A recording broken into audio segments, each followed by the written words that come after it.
Ну вот, должны блестеть глаза, а у меня блестит нос. Здравствуйте. Совсем недавно одна из моих любимых подписчиц подсказала актуальный вопрос моим картам. И вопрос этот про треугольники. Да, к счастью или к сожалению, человеческие треугольники сопровождают нас на протяжении всей жизни и везде. Они складываются на работе, например, когда начальство попеременно отдает предпочтение вам или вашей коллеге.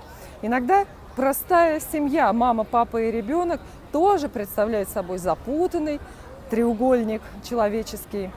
Но я сегодня, конечно же, не об этом. Я стану говорить про треугольники любовные. Дело это рискованное, запутанное. Все не так просто, как в учебнике геометрии за 6 класс. Никогда в них непонятно, чьи стороны равнее и между кем из участников острее закладывается угол. Я, конечно же, не рекомендую принимать участие в любовных треугольниках, потому что, поберегите сердце, а иногда и лицо стоит поберечь в этих историях. Тем не менее, если такая вот многосторонняя любовная связь в вашей жизни уже случилась, и вы не знаете, как из нее выпутаться, а может быть, напротив, мечтаете поглубже в нее увязнуть, то здесь на помощь нам традиционно придут карты Таро. Спросим их, какими лично для вас приобретениями эта любовь треугольная обернется. Ну а что вы можете безвозвратно в ней потерять? Да, не любил бы вас, не страдал бы так. Конечно же, вы думаете, что как у вас, еще ни у кого не было. На самом деле вариантов развития такой ситуации не слишком много. У меня с моими картами сегодня для вас их будет всего лишь 2. Ну а состав участников я предлагаю традиционный для наших широт. Девочка, мальчик, девочка. А для тех, кто с нами впервые, я представлюсь. Меня зовут Ольга Филимонова, и я гадаю на картах. На картах Таро в том числе. Да, вот так вот все просто. Сегодня для вас использую свою старенькую, знаменитую, почти уже ветхую колоду Таро Кроули. Прекрасные карты. Очень подходят для романтических гаданий. Тема гадания – любовный треугольник. И стандартная схема – 1 мужчина и 2 женщины. Да, так уж получается, что чаще всего мы видим любовные треугольники именно в таком исполнении. Я прошу вас сейчас выбрать для себя карту. Выбор ваш будет совершенно интуитивным, потому что мы видим только цифры. 1 и 2. Вот видите, 2 сердечка я подписала и 2 карты. Вытаскиваю совершенно произвольно из колоды. Выбирайте, не торопитесь, выбирайте сердцем, но и не затягивайте слишком, конечно. Итак, 1, карта 1 и карта 2. Спасибо. И картой номер 1 у нас оказывается, что? Карта-сигнификатор, то есть карта, определяющая ваши отношения, 9 жезлов. О чем она говорит? О том, что да, любовный треугольник присутствует, и он неформальный, потому что есть такое вот довольно сильное напряжение. Если вы сами этого пока не понимаете, не чувствуете, то обратите внимание, такой вот звоночек, такая подсказка для вас. Не все так гладко в вашей вот такой вот запутанной, многосторонней любовной истории. Кто-то из участников готов отстаивать либо отношения, бороться за отношения с той или с другой стороны, либо свою свободу от этих отношений.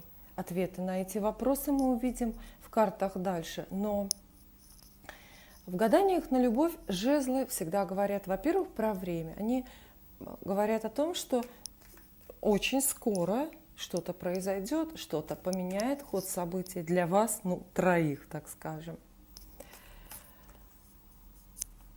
Итак, первый угол, первая вершина нашего треугольника – это мужчина, который, как я уже сказала, будет 1.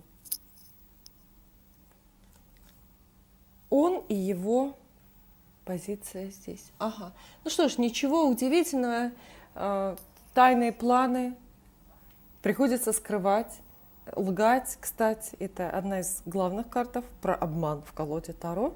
Обманы мелкие, неочевидные, непонятные, вскроются или нет, пока неизвестно. Мужчина извивается, как уж на сковородке. Вот что я вам скажу. И хорошо, если он в силу натальных характеристик своих легко это переносит. Потому что для многих это трудно. Если ваш мужчина сам по себе, вот по природе, по характеру, честный, открытый человек, если, например, у него в гороскопе ведущие планеты в огненных знаках стоят, ему вот такая вот мутная вода, вот эти слова за спиной, за его, и слова, которые ему приходится говорить или не говорить, ему все это может быть крайне болезненно. И это ведь чревато, правда, перенапряжением, поэтому стоит, может быть, и о здоровье уже подумать. Без оптимизма начинается расклад. Теперь ваша позиция в этом треугольнике, следующий угол ваш. Ага, ну вот, вы, и это не намерение, это вы есть разрушительница, разрушаете что-то, либо свой союз с этим мужчиной, либо пытаетесь разрушить его союз с женщиной, которая на другой стороне этого треугольника. А может быть, вот эта башня, это действительно главная карта разрушений в колоде Таро, рассказывает нам про ваше настроение, когда вы уже готовы все бросить и считаете, что должен состояться конец заранее обреченного союза. Такая ситуация может быть для вас, если вот ваш мужчина женат, и вы долго-долго его предложение руки и сердца от него ждете, добиваетесь, но в итоге видите, что он из семьи не уходит. И тогда вы вот начинаете как эту башню разваливать историю вашей любви. Болезненно всегда, это большая потеря, это много переживаний. Но вы это делаете, надеясь на светлый конец, на то, что соберете потом осколки и новое, светлое будущее, уже, может быть, с другим партнером вас будет ждать. Но увидим, не станем забегать вперед. Пока ни одной позитивной карты оптимистичной я не вижу. У меня возникает вопрос, зачем вы все это затевали? Теперь ваша, условно говоря, соперница. Что с ней? Что она? Ага, и снова мечи, не крупные, закрытую позицию карты выдает. Карты выдают. Похоже, что она не готова идти на контакт, как-то обсуждать эту историю. Знаете, вот с двойкой мечей человек закрывается, уходит в себя и считает, что никто ему не помочь не может, не помешать. Объективно это выражается в таком, знаете, например, молчании, бойкот дома. Два человека могут месяцами вот с такими картами не разговаривать, потому что это один молчит, потому что боится проговориться, боится сказать лишнего, а другая тоже держит рот на замке. Почему? Может быть, у нее есть свои какие-то причины, чисто практические, для того, чтобы вот не вскрывать это все, этой правды наружу. На самом деле ситуация, видите, вырисовывается в данный момент болезненная для всех. И я бы даже сказала, опасная. Может быть, в начале вашего романа вот на другой стороне, все были счастливы, все были рады. Иначе вы не были бы вместе. Наверное, была влюбленность, наверное, была любовь. Эти чувства могут присутствовать здесь и сейчас. Но карты говорят нам о том, что теперь не они главное в вашем союзе, а главное это тайны и разочарование до готовности разрушать. Пока так. Теперь возьмемся за самое интересное. Мужчина, участник любовного треугольника, должен же иметь какие-то намерения относительно женщины одной, вас в данном случае, и относительно другой, вашей соперницы. Какие же они? Наверное, это вас беспокоит. Итак, по отношению к вам, на что готов решиться ваш избранник? Что же, пожалуй, пока хороших новостей-то у меня не будет. Он готов почему-то с вами поругаться. Может быть, он обвиняет вас в том, что ситуация достигла вот такого напряжения. Потому что в итоге, знаете, мужчины, как более тонко организованные существа, во всех этих драмах любовных страдают-то сильнее. Потому что у них и сердце чувствительнее, просто анатомически сердце как орган, действительно у них чувствительнее. И вот посмотрите, ваш мужчина говорит вам что-то подобное, обвиняет вас в чем-то, может быть, в невнимании к нему, или в том, что вы вообще втянули его в эту историю. Непонятно. Если речь идет о вашем муже, тогда как бы, но он успел очень сильно за время совместной жизни на вас обидеться, пообижаться. Он чувствует себя выставленным за дверь. Поэтому как бы стоит не продолжать, что ли, худого мира. Лучше, может быть, по-крупному поругаться вам один раз и разобраться со всем. Теперь его же намерение относительно вашей соперницы в другую сторону. Ага. А вот там он хочет продолжать, вот там он готов работать над отношениями. Это не крупная карта. И энергетика у нее такая, в общем-то, достаточно нестабильная. Но тем не менее, это движение после застоя. То есть он вот это вот, как это называется, царевна не змея, готов расшевелить, вызвать, как минимум на разговор, готов что-то сообщить, может быть, открыться. Но, конечно, смысл вот этой карты значительно позитивнее, значительно.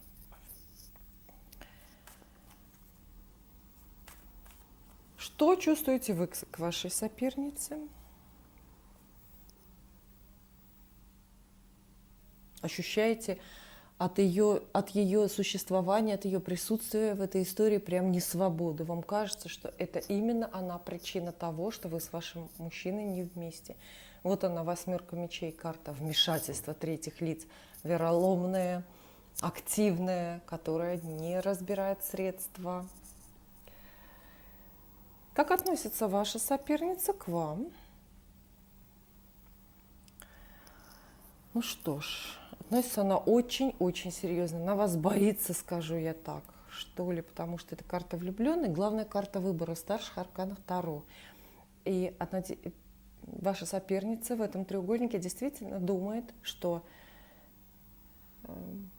выбор может состояться не в ее пользу. То есть, в любом случае, вот этот выбор, который предстоит или не предстоит, но он существует в ее воображении, и она считает, что это важно, и что это дело нынешнего времени, что вся эта история происходит сейчас, теперь. Это не карта страха как таковая, но это карта серьезности, ощущений, подозрений, предчувствий.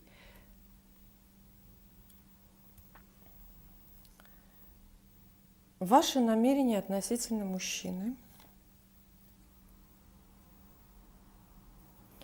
Вот так вот. Снова карта не крупная, но вы готовы побороться. Все-таки, несмотря на то, что какая-то эмоция сродни отчаянию владеет вашим сердцем, за отношения вы готовы побороться. И еще как. Еще неизвестно, какая пятерка верх здесь одержит, потому что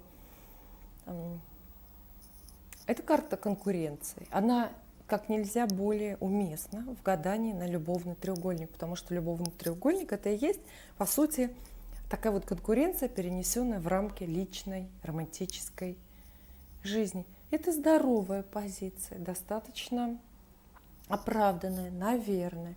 Следите только за тем, чтобы сил хватило, потому что, знаете, начать бороться, а потом остановиться на полпути — это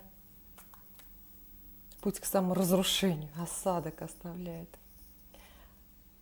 Какие же намерения по отношению к мужчине, участнику треугольника, имеет женщина на другой стороне, ваша соперница?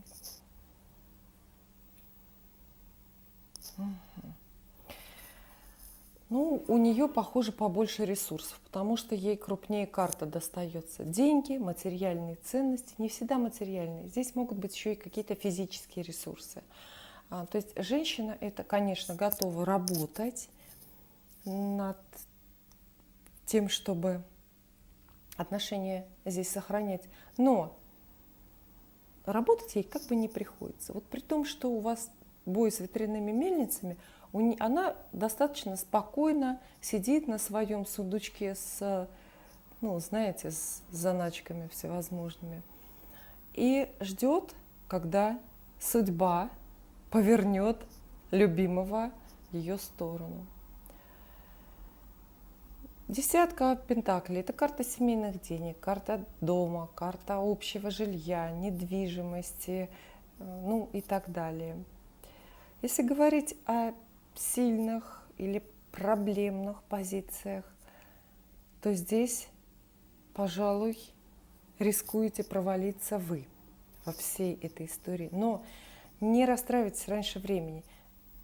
Это предсказание карт, это анализ ситуации текущей и предсказание вот на самое ближайшее время, на ближайшие 2 или 3 месяца, которые астрологи нам предсказывают прямо сумасшедшими, потому что август, месяц бесконечных каких-то затмений, все поменяется, все может поменяться. Но похоже, что в целом изменить ситуацию, повернуть ее немножко хотя бы в свою пользу, это вполне в ваших силах, потому что вот эта 5 жезлов имеет не только предсказательное значение, но это еще и совет. Не бойтесь конкуренции. Конкуренция – это честная. И никто вас не обгонял, ни у кого форы перед вами нету. Поэтому вы проиграете только если решите сдаться. Ну и теперь совет. Конечно же, карты Таро этим и ценные, тем, что они раздают советы. Совет для вас. Какую тактику поведения вам выбрать для того, чтобы, чтобы стать самой крупной звездой в этом треугольнике, в этих отношениях, для того, чтобы все-таки чаша весов в вашу пользу склонялась. Поведение. Угу. Ничего себе совет, я бы сказала, потому что карта Дьявол мощнейшую энергетику карта, конечно, имеет. Обратите внимание, что в целом карты не крупные. И старших арканов достаточно мало, и карты очень проблемные достаются. Карта Дьявол. Первое, вот самое примитивное ее значение – это страсть, это физика, это притяжение. Поэтому делаем вывод. Вы физически притягательная для мужчины, которого мы видим участником в этом треугольнике. Стройте свою политику, тактику, методику на этом. Совет с моральной, нравственной точки зрения, конечно, сомнительный, тем не менее, здесь вот все средства хороши. То есть соблазняйте, обольщайте, манипулируйте, если умеете, конечно. Потому что, знаете, из опыта, опять же, личного общения, я знаю, что безграмотные манипуляции – это ужасно, это совершенно провально. Поэтому убедитесь в том, что вы все книжки по психологии вовремя прочитали, прежде чем начнете выпады, атаку. Но, тем не менее, пожалуй, вот появление карты Дьявола в этой позиции – это все-таки уже похоже для вас на свет в конце туннеля. По крайней мере, здесь есть за что зацепиться. Карта-то крупная, и используйте все средства, доступные вам, а результат пока мы не видим, и, в общем-то, нам это не нужно знать, потому что у нас здесь другие задачи. Спасибо. И тем, кто выбрал карту номер 2, вот она. Я тоже представлюсь, меня зовут Ольга Филимонова, я гадаю на картах, в основном на картах Таро. Итак, карта номер 2. Что же у нас здесь? Это будет карта сигнификатор ваших отношений. Что главное в вашем треугольнике сейчас? Какая эмоция? Ну что ж, кто-то собрался уйти. 8 кубков – главная карта в младших арканах Таро, которая отвечает за уход. Про что она? Она, как правило, говорит о скорый конец заранее обреченного союза. Говорит она о том, что кто-то из участников вашего любовного треугольника не собирается вообще-то держаться за отношения. Она предсказывает разлуку. И, кстати, в буквальном смысле сообщает нам третий, лишний. Это карта безнадежных браков, карта безнадежных романтических связей. И по ней вот все заканчивается. Но заканчивается не просто так. В колоде Таро полно карт про различные окончания. Здесь имеет место очень-очень сильная разочарованность. То есть этот романтический, этот любовный проект, от которого многого ждали, на который возлагали надежды, было много любви, много чувств, потому что иначе вам кому-то из участников не было бы так трудно разрывать эту связь, и не было бы такой глубокой разочарованности. Это же карта упущенного успеха, и по этой карте действительно умирает любовь, происходит прощание и разрывы. И приходится, самое главное, что приходится отказываться от старых планов. Интригующее начало, карта очень уместная, конечно же, для романтических отношений, потому что, по сути, она как раз про романтику, про такую несостоявшуюся, когда уже слезы, потому что заплачено дорого. Следующая карта будет у нас обозначать мужчину. Как я уже сказала, схема такая типичная. Это один мужчина и две женщины. И мужчина-участник треугольника у нас что? Ага, вот так вот, ничего себе. Хорошо устроился, хотел сказать. Да нет, не хорошо. Карта равнодушного выбора, двойка жезлов. Да, выбирать из двух зол. Знаете, конечно, верю свято в то, что из двух зол и выбирать не стоит. Посмотрите, и то плохо, и то нехорошо.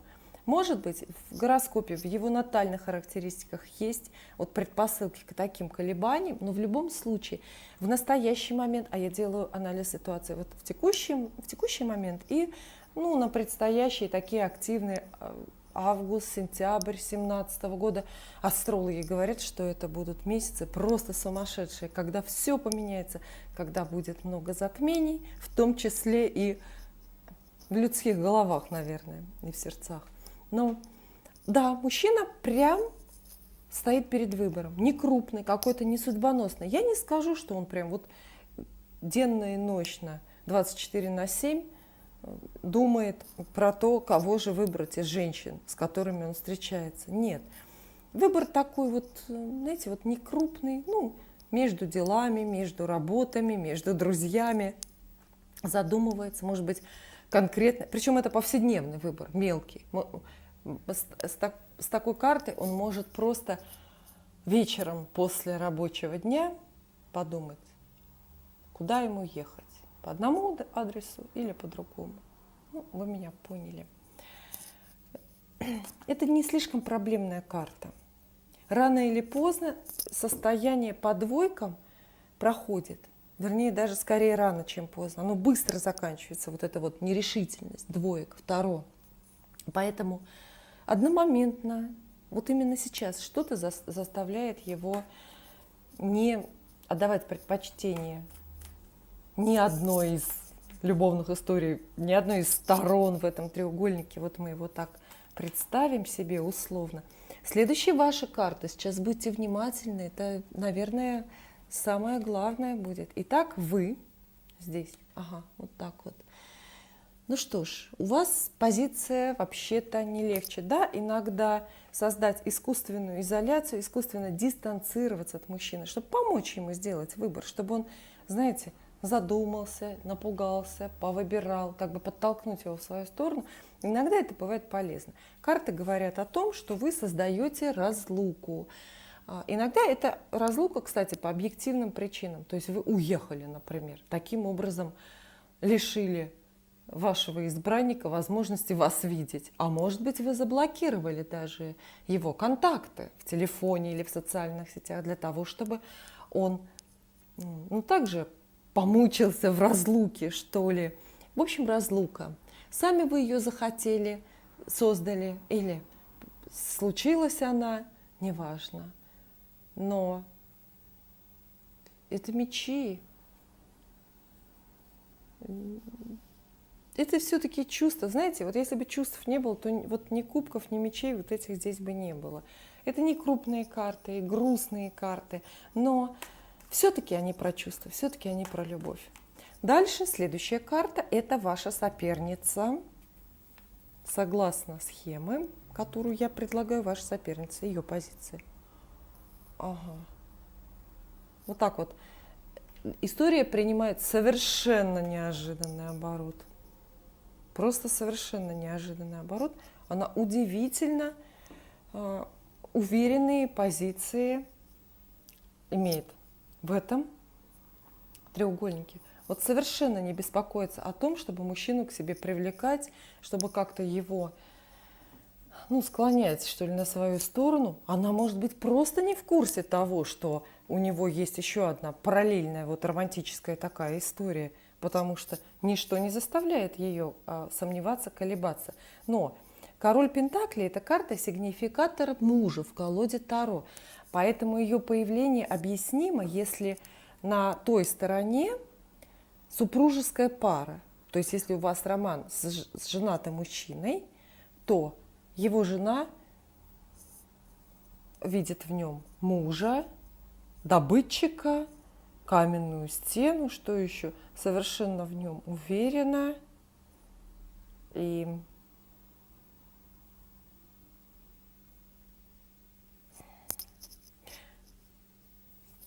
да, ваши позиции очевидно не равны. Сильный перевес здесь идет на ту сторону.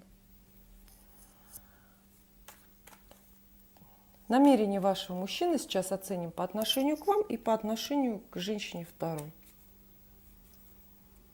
По отношению к вам, вот так вот, ничего себе.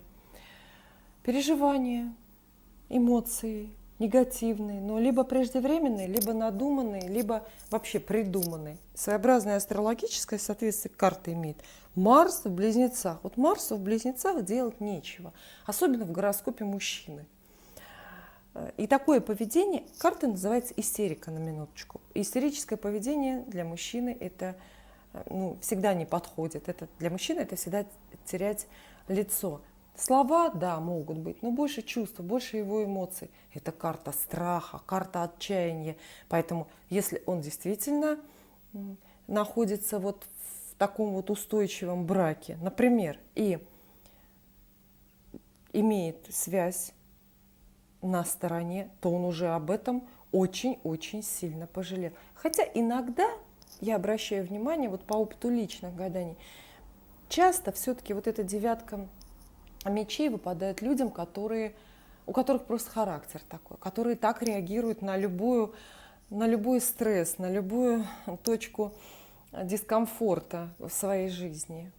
Ну, тогда карты выдают проблемную психику у вашего мужчины, какой-то проблемный характер. Она не мужественная, эта карта. Здесь, потому что здесь нет вот этой ответственности. Что отличает мужчину? Это готовность брать на себя ответственность в любой ситуации, где бы он ни находился. А здесь хочется штурвал-то бросить. Теперь намерение его в другую сторону. Вот так вот, все очень-очень серьезно. Посмотрите, какая парочка у нас складывается. Женщина, крайне уверенная в себе, имеющая позиции материальные, моральные, духовные. И, опять же, карта сигнификатор мужа, то есть, даже если речь не идет про официальный брак, то отношения на другой стороне, отношения вашего мужчины и вашей соперницы скреплены вот таким вот материальным базисом. Может быть, это общий дом, общее дело, общий бизнес, в конце концов. Просто общие дети или родственники, или друзья. Правда, там идет большая связь. Карты ничего не говорят про чувства, конечно, пока я не вижу этого. Но ресурсы.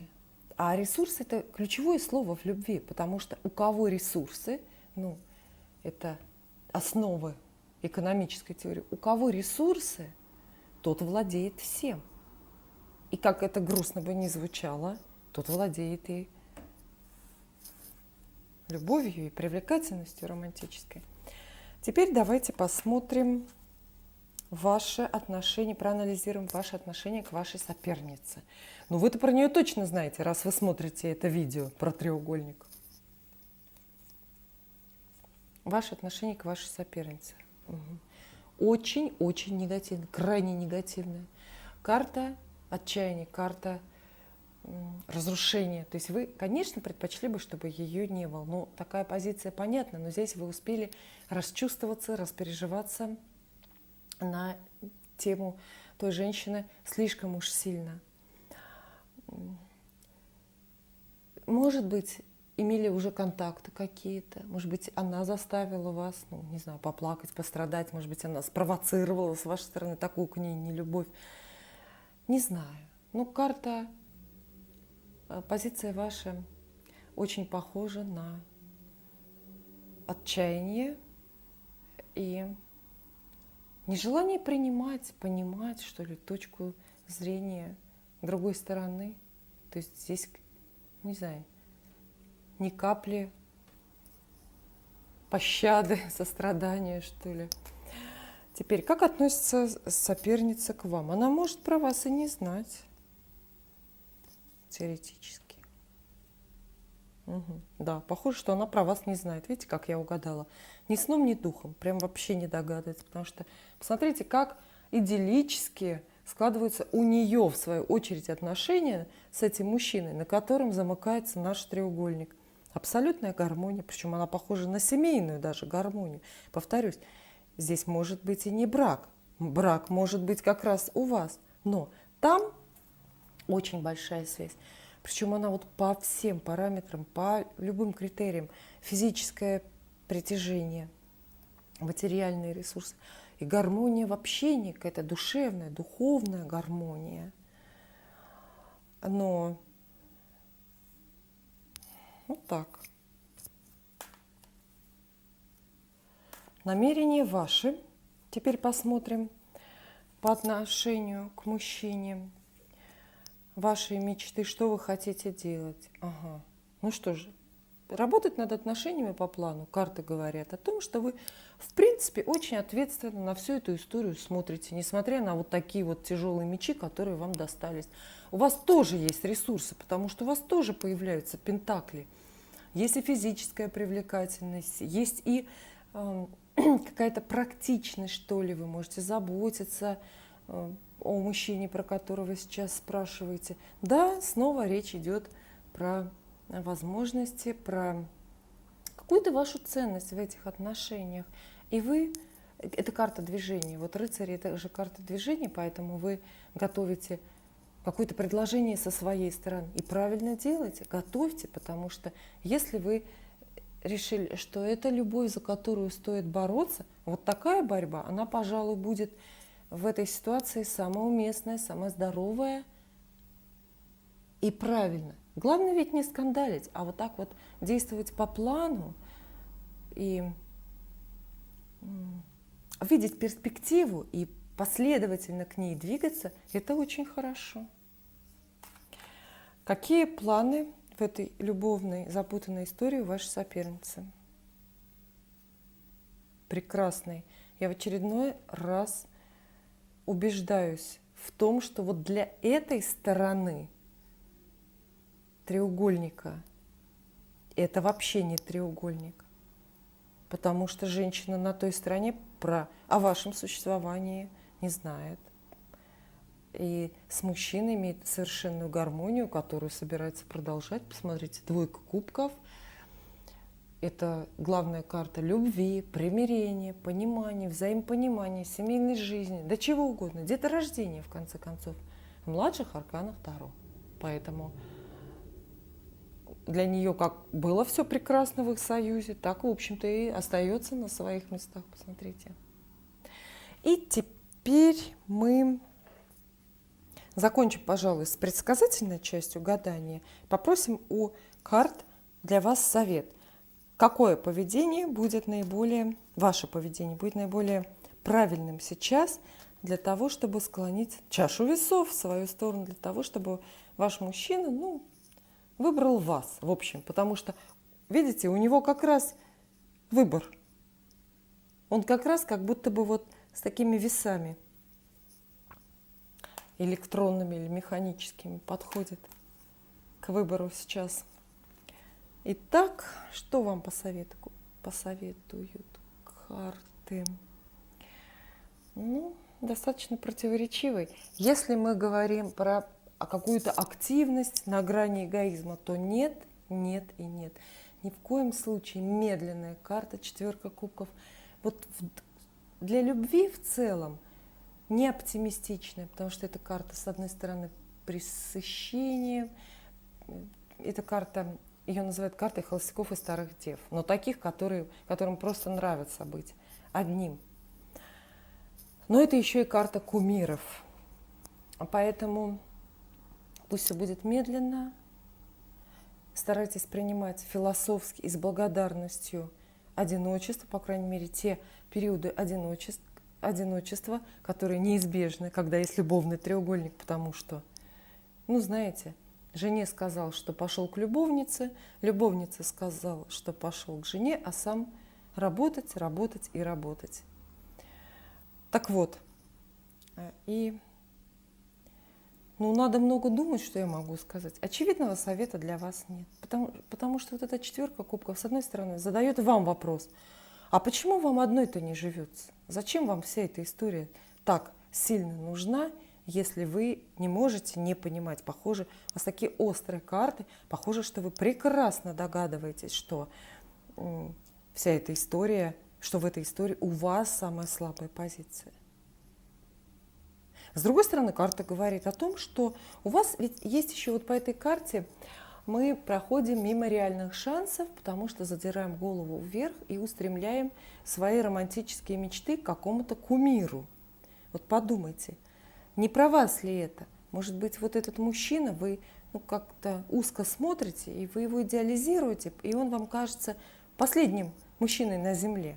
А это же не так. И вокруг вас много людей достойных, которые вами интересуются, которые были бы рады предложить вам свою любовь вообще без всяких треугольников.